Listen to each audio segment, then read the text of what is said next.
अब की तमाम अगली एपिसोड्स में हम फॉरएवर नाइट्स और ओल्ड जॉर्ज के मुतालिक देखेंगे। हम जान पाएंगे कि फॉरएवर नाइट्स और इसके फाउंडर ओल्ड जॉर्ज का असल मकसद क्या है। ओल्ड जॉर्ज असल में किस चीज़ के पीछे होता है। अब हम अपनी तमाम एपिसोड्स में इसी चीज़ का खुलासा करने वाले हैं, सो हमारे साथ रहिए। The flame keepers circle. इस एपिसोड की स्टार्टिंग एक मेले से होती है।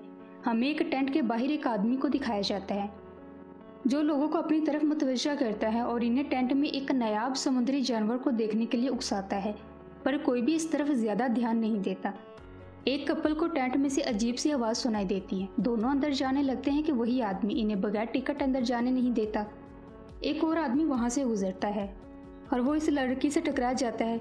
उसके हाथ में पकड़े सारे पेपर्स टेंट के बाहर गिर जाते हैं। पेपर उठाते वक्त उसकी नज़र टेंट के अंदर जाती है। वो आदमी टेंट में मौजूद समुद्री जानवर को देखकर चौंक जाता है और फौरन वहाँ से भागता है।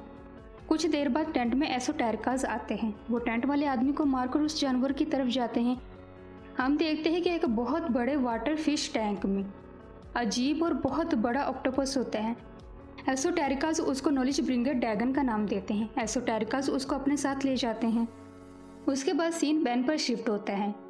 जूली बेन और केविन को फ्लेम कीपर सर्कल के ऑफिस लेकर आती है। उस सर्कल को जूली ने हाल ही में ज्वाइन किया था। क्योंकि इस सर्कल को मजीद कामयाब होने के लिए किसी सेलिब्रिटी की ज़रूरत थी, बस इसीलिए जूली बेन को अपने साथ लेकर आती है। बेन की मुलाकात सर्कल के लीडर एडवर्ड से होती है। केविन को वहाँ वही लोगो देखने को मिलता है जो कि मेले में टेंट के बाहर गिरे हुए पेपर्स पर बना था। एडवर्ड्स इन सबको कहता है कि हज़ारों साल पहले जब इंसान अर्थ पर आए तो इनके साथ बहुत से एलियंस भी आए थे जिन्होंने इस अर्थ के लिए बहुत अच्छे अच्छे काम किए। अब जो कुछ भी ज़मीन में है सब एलियंस की ही बदौलत है और इन सब एलियंस में से सबसे बड़ा एलियन था डैगन, जिसको नॉलेज ब्रिंगर कहा जाता है। एडवर्ड मजीद कहता है अर्थ को छोड़ने से पहले डैगन ने वादा किया था कि वो एक दिन वापस ज़रूर आएगा। एडवर्ड्स कहता है डैगन ने वादा किया था कि जब वो वापस आएगा तो इस दुनिया के लिए बहुत से एलियंस टैक लेकर आएगा जिससे जंग के दौरान फ़ायदा उठाया जाए और बीमारियों पर काबू पाया जा सकेगा। एडवर्ड्स को यकीन है कि डैगन एक दिन ज़रूर आएगा, बस उसी की वेलकम के लिए वो सब तैयारी कर रहे हैं और इस काम के लिए बेन की हेल्प चाहिए थी। बेन को तो एडवर्ड की सारी बातें बस मजाक लगती हैं और वो अपनी हंसी कंट्रोल नहीं रख पा रहा होता, जिस पर बाद में जूली बेन से नाराज़ होती है। केविन को फ्लेम कीपर सर्कल में एक खुफिया डोर मिलता है जिस पर वैसे ही ऑक्टोपस जानवर का डिज़ाइन बना था जिसको एपिसोड के शुरू में दिखाया गया है। एडवर्ड कहता है ये फ्लेम कीपर सर्कल का खुफिया चैम्बर है, इसमें किसी बाहर वाले को जाने की इजाज़त नहीं है।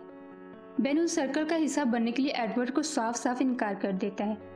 जूली बेल के इनकार करने पर उससे नाराज़ हो जाती है। केविन भी जूली को समझाता है कि बेन ने ठीक किया है और जूली को भी इन बेवकूफ़ों का साथ नहीं देना चाहिए। केविन की बात जूली को मज़ीद तपा देती है। वो इनसे पूछती है कि क्या दुनिया को एलियन टैक्स से बदना बेवकूफ़ी है या फिर मॉडर्न स्कूल और हॉस्पिटल्स बनाना बेवकूफ़ी है। बेन उसे कहता है पहली बात तो डैगन का कोई वजूद ही नहीं है। चलो अगर मान लेते हैं डैगन है भी तो क्या एलियन टैक्स से किसी प्लेनेट को बदलना सरासर गलत नहीं है। पर जूली के पल्ले इनकी कोई बात नहीं पड़ती, उल्टा वो मज़ीद गुस्सा हो जाती है। जूली गुस्से से वहाँ से चली जाती है। बेन, केविन और ग्वेन जूली के रवैये पर ही बात कर रहे होते हैं। केविन फिर से कहता है कि उसे वो ऑर्गेनाइजेशन बस फ्रॉड लगती है जो चैरिटी के नाम पर लोगों से पैसा बटोरती है। बेन को भी एडवर्ड कुछ ठीक नहीं लगता। उसी वक्त हमें फ्लेम कीपर सर्कल की बिल्डिंग दिखाई जाती है। बहुत से लोग वहाँ जमा हो रहे थे। फिर हम एडवर्ड को एसोटेरिका के भेस में देखते हैं जिसने मेले से डैगन को चुराया था।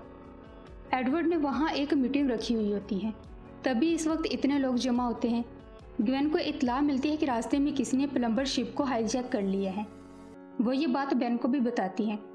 बेन केविन और ग्वेन को प्लम्बर शिप का पता लगवाने भेजता है और खुद फ्लेम कीपर सर्कल जाता है ताकि हकीकत का पता लगा सके। बेन चोरी छुपे एडवर्ड के खुफिया चैम्बर में घुस जाता है। बेन को अंदर जो देखने को मिलता है वो बेन को हैरान परेशान कर देता है। एडवर्ड की इस खुफिया चैम्बर में बहुत बड़े फिश टैंक में वही ऑक्टोपस होता है जिसको एसोटेरिका डैगन कहते थे, पर असल में ना तो वो कोई समुद्री नायाब जानवर होता है और ना ही डैगन। वो तो असल में विलगैक्स था जिसको बेन देखते ही पहचान जाता है। विलगैक्स कहता है पिछली लड़ाई में जैसे बेन बच निकला था वैसे विलगैक्स भी बच गया था। शिप तबाह होने के बाद विलगैक्स समुद्र में गिर गया। विलगैक्स बहुत कमज़ोर होता है, उसे कुछ लोग पकड़ के आगे सेल कर देते हैं। खरीदने वाले उसे मेले में एज अ शो पेश करते हैं और पैसे कमाते हैं। विलगैक्स के लिए यही गनीमत था कि उसे वक्त पर खाना मिल रहा था और तो और रहने के लिए जगह भी। अब बस उसे सेहतयाब होने तक यहाँ रहना था। फिर एसोटेरिका उसे डैगन समझकर अपने साथ ले आए और अब जो विलगैक्स हुक्म देते हैं एसोटेरिका आंख बंद करके उस पर अमल करते हैं। एसोटेरिका जिसको डैगन समझ रहे थे वो सिर्फ एक आम सा स्पेस ऑक्टोपस है, ना कि कोई नॉलेज ब्रिंगर। विलगैक्स गार्ड्स को आवाज़ देता है। कुछ एसोटेरिकास फौरन आते हैं पर बेन उनसे लड़ नहीं पाता क्योंकि वो बार बार गायब हो रहे थे। एसोटेरिकास दूसरे डायमेंशन में ईजिली मूव कर सकते हैं। बेन उन्हें समझाने की कोशिश करता है कि ये विलगैक्स है, ना कि डैगन, पर वो बेन की बात नहीं मानते और बेन को मारने लगते हैं। बेन अल्टीमेट बिग चिल में आकर सबको फ्रीज कर देता है। जब बेन को रोकना नामुमकिन बन जाता है तब एडवर्ड जूली को पकड़ लेता है और बेन को ब्लैकमेल करता है कि अगर बेन ने बस ना किया तो वो जूली को दूसरे डायमेंशन में भेज देगा। मजबूरन बेन को हथियार डालने पड़ते हैं पर एडवर्ड और जूली ये सब नाटक कर रहे होते हैं बेन को रोकने के लिए, जबकि एडवर्ड जूली के साथ कुछ गलत नहीं करने वाला था।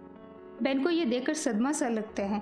बेन किसी भी तरह जूली को समझा नहीं पाता। जूली पर पूरी तरह से डैगन का भूत सवार होता है। विलगैक्स और एडवर्ड जूली को भड़काते हैं कि अगर ये दुनिया डिवोल्ट होगी तो बेन को पूछने वाला कोई नहीं होगा। इसी वजह से बेन फ्लेम सर्कल के खिलाफ है। बेन एक बार फिर से एडवर्ड और जूली से कहता है ये डैगन नहीं बल्कि विलगैक्स है और अगर इसे प्लम्बर की चुराई गई शिप मिल गई तो ये यहाँ से निकल जाएगा और सब कुछ तबाह करने पर तुल जाएगा।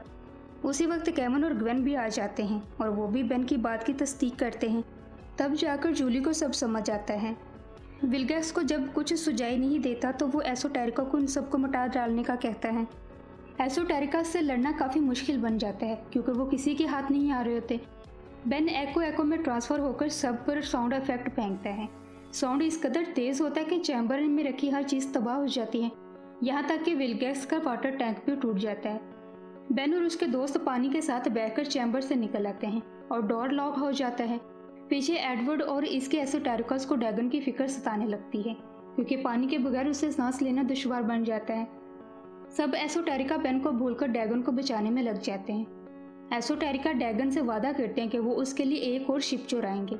डैगन भी इस दुनिया का नक्शा बदलने का वादा करता है। लास्ट में जूली बेन से अपनी गलती पर सॉरी बोलती है जिसे बेन मुस्कुराकर कबूल कर लेता है और उसी के साथ ये एपिसोड ख़त्म हो जाती है।